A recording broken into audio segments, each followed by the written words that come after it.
Muy buenas noches, tengan ustedes, queridos amigos de este podcast Noticias y Buenas Noticias. Gracias por seguir en sintonía, siguiendo la palabra de Dios, especialmente este estudio de San Marcos, donde pues deseamos terminar todo el Evangelio.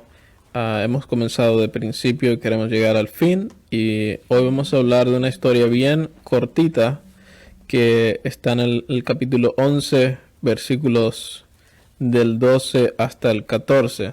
Es una historia muy interesante, muy llamativa, que tiene allí como título Maldición de la higuera estéril.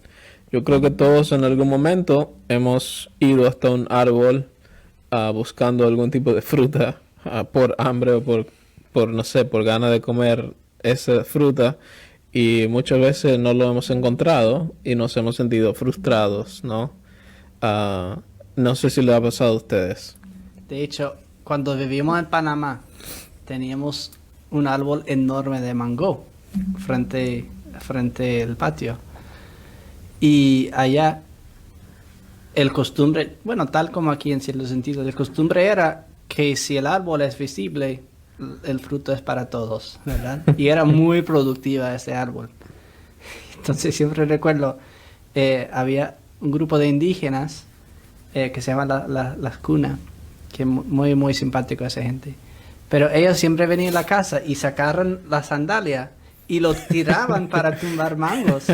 Y siempre las sandalias a veces llegaron a nuestra casa, entonces era como, hay que devolver la sandalia porque lo tiraban al árbol. Y de encontrar frutos en todas partes, quizás algo muy latinoamericana que no tenemos tanto en los Estados Unidos, pero en el tiempo de Jesús la regla fue, si no estaba dentro de la finca de alguien. Yo recuerdo estabas ahí, ¿verdad? Porque fuimos en ese viaje a Minnesota, yo creo que tú estabas, y pues yo nunca había visto un árbol de manzanas que estaba detrás de la iglesia.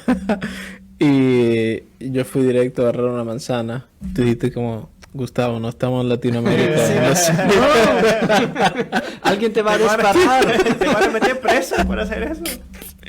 Pero sí, yo creo que en parte tiene que ver con que Dios nos ha creado, ¿verdad?, para disfrutar de las cosas de la creación. Y como Él le había mandado a Adán en el principio, todos los árboles puedes comer porque todos han sido hechos para tu beneficio, pero del árbol que está aquí no deberías comer. Pero al fin y al cabo fue para que disfrutaran, ¿no? Entonces creo que me llamó la atención hace algunas semanas el texto que nos tocó era de Génesis de la creación, que justo después de haber creado el hombre, la próxima cosa que hace Dios es darle todo ese fruto. Es algo que Dios quiere que nosotros tengamos para comer. Dios quiere alimentarnos. Es importante para Dios los frutos, lo cual veamos en este texto. Bien, claramente. Claro que sí. Pues, sin hacerles esperar más, vamos a, después de esta pausa aquí, comenzar con nuestro estudio de San Marcos capítulo 11, versículos del 12 hasta el 14, la maldición de la higuera estéril.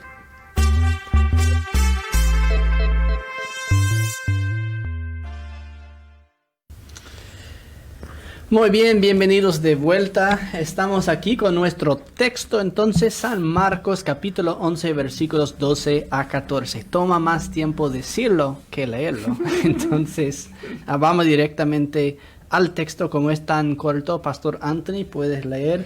Con mucho gusto. Al día siguiente, cuando salieron de Betania, Jesús tuvo hambre. Al ver de lejos una higuera con hojas, fue a ver si hallaba en ella algún higo, pero al llegar no encontró en ella más que hojas, pues no era el tiempo de los higos. Entonces Jesús le dijo a la higuera, que nadie vuelva a comer fruto de ti. Y sus discípulos lo oyeron. Ok, una historia bien corta, en parte porque está preparándonos para su fin, en versículos 20 a 22, si no me equivoco, 26, sí, es un poco más larga. Entonces van a volver a ver el resultado de lo que Jesús había dicho. Entonces en parte la historia no termina. Pero también tiene muchas referencias en el Antiguo Testamento, lo cual vamos a conversar. Y hablando en el contexto histórico, como mencionábamos un poco antes, lo más probable es que este era una higuera salvaje. Estaba junto al camino, no estaba parte de la finca de alguien, estaba solitaria. Y a veces, especialmente donde no cultivaban la higuera, salía temprano. Los hojas, los ojos no. Salían temprano las hojas y a veces también producía fruto temprano. Entonces estamos mirando algo fuera del normal y en cierto sentido había una expectativa que puede haber higos allá. Pero entonces tenemos dos cosas que Jesús quiere destacar, o quizás más. Uno, que se hallaba con las hojas, lo cual parece que va a producir frutos. Y segundo, que a pesar de tener hojas, este árbol que parecía temprano, que parecía único en proveer temprano los frutos, no lo hacía. Entonces, tampoco iba a servir luego fruta. Cuando los demás llegan a su tiempo, este año entero estaba sin higos. ¿Cómo podemos interpretar esa historia? Eso es muy raro. De hecho, sí, lo es. Todos, a ver que nos tocaba esto hoy, pensábamos, ese es uno de los difíciles. Quizás debemos comenzar con las referencias del Antiguo Testamento. Pastor Anthony, creo que tenías algunos. Había encontrado, por lo menos en 2 sitios, en Jeremías 8 y Micaías 7, se compara la Israel incrédula, Israel sin fe, con una higuera estéril. Esto se podría interpretar como una profecía de Jesús, ¿verdad? Él está ejerciendo quizás su oficio de profeta y anunciando la maldición sobre Jerusalén, que ya solo un poco más tarde vamos a ver que no cree que en la persona de Jesús ha llegado el reino de Dios, ¿no? Quizás como es algo muy común entre los profetas, ¿verdad? Es su manera muchas veces de predicar, es usar algún objeto, ¿verdad? Quizás eso es lo que está pasando aquí con esa mata. ¿Qué era el punto principal de los profetas que mencionaste? Cuando ellos hablaran de la higuera. Claro, que siempre lo comparaban con un Israel, el pueblo de Dios incrédulo, que faltaba fe, que no cree en las promesas de su Señor, no confía en su promesa de salvar al pueblo. Sí, creo que ayuda un poco ver la historia que viene adelante, ¿verdad? De la purificación del templo, porque obviamente tenemos que decir que es un pedazo de historia aquí en el medio de lo que es la entrada triunfal, pero de la purificación al templo, y representa el juicio del Señor sobre el pueblo, porque en Isaías se compara muchas veces, dice aquí Isaías 5, la parábola de la viña, dice que él plantó una viña, ¿verdad? Y puso muchísimo tiempo allí, pero dice en el versículo 5, pues voy a mostrarles lo que haré con mi viña, le quitaré la cerca para que sea consumida, abriré una brecha en su muralla para que sea pisoteada, haré que se quede desierta, nadie la podrá ni la cultivará. Y más adelante, en realidad la viña del Señor son los ejércitos, es la casa de Israel y los hombres de Judá, son la planta en la que Él se complace. Esperaba Él justicia y solo hay injusticia, equidad y solo hay inequidad. Es como lo que en el tiempo en el que él visita esta planta, lo que encuentra es que pues no hay frutos, ¿verdad? Como el momento en el que él llega para visitar y chequear cómo van las cosas, no van bien. Y es casi lo mismo que va a pasar en el templo. Cuando él entra ahí, solamente está, digamos, la parte de afuera, la cáscara, pero en el medio y adentro ya no está más ese celo por la casa de Dios, ese celo por el nombre de Dios y por buscar su presencia, sino más bien ya es un negocio, y es lo mismo que ha pasado con la planta, ¿verdad? El propósito de la planta era dar frutos, pero perdió su propósito porque ya no da más frutos. Y lo mismo con el templo, ¿no? El propósito era ser la casa de oración de Dios, pero ya no es más la casa de oración, porque él dice, ahora lo han convertido en una cueva de ladrones. Ahí tocaste algo muy interesante cuando tiene que ver con las hojas. Porque, ¿por qué será que Jesús esperaba fruto fuera de su tiempo? En primer lugar, Jesús vio un árbol fuera del tiempo de higos y iba a inspeccionarlo, y uno puede decir, ese no es justo. La razón que él pensaba que pudo haber higos es que había hojas. Las hojas son señal de que temprano este árbol está produciendo. Cuando halló que no había fruto, entonces las hojas eran más bien una traición. Cuando hablas del templo y están yendo para la Pascua, ¿verdad?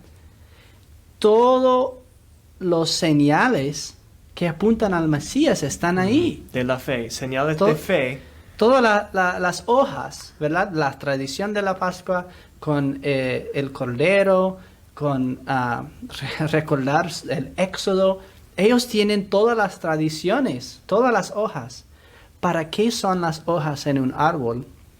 Las hojas existen para alimentar el árbol, para que el árbol produce frutos, ¿verdad? Entonces, ¿qué pasa en el templo?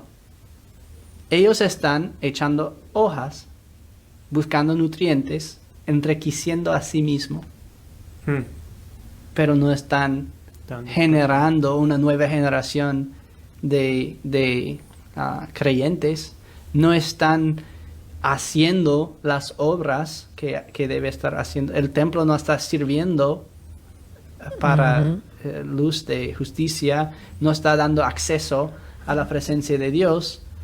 Entonces lo que hace es buscar su propio bien, porque un árbol que tiene hojas pero no tiene fruto no es un árbol muerto, es un árbol que está alimentándose a sí mismo, pero no alimenta a nadie. Tal cual. Y ciertamente eso para decir que no era tiempo de higo, creo que muestra también cómo es el juicio del Señor y la llegada, ¿verdad? No es en el tiempo que yo pienso, cuando yo me preparo y bueno, hago todas las cosas. No, es cuando Él viene, por eso hay que estar listos, ¿no? Y los cristianos vemos esa venida del Señor no como algo que estamos huyéndole porque va a ser el fin para nosotros, sino más bien que Él viene, pero para ponernos con Él en su reino, ¿no? Juntarnos con Él. Entonces, creo que Él viene así desprevenido, agarra el árbol y lo que encuentra, bueno, no hay nada, ¿no? Y entonces, ¿qué pasó aquí? ¿No? Ellos no estaban preparados porque obviamente no era quizás el tiempo para estar orando, era el tiempo para estar vendiendo, pero había cambiado el propósito de forma y Él los agarra desprevenidos, ¿no? Así como agarra el árbol también.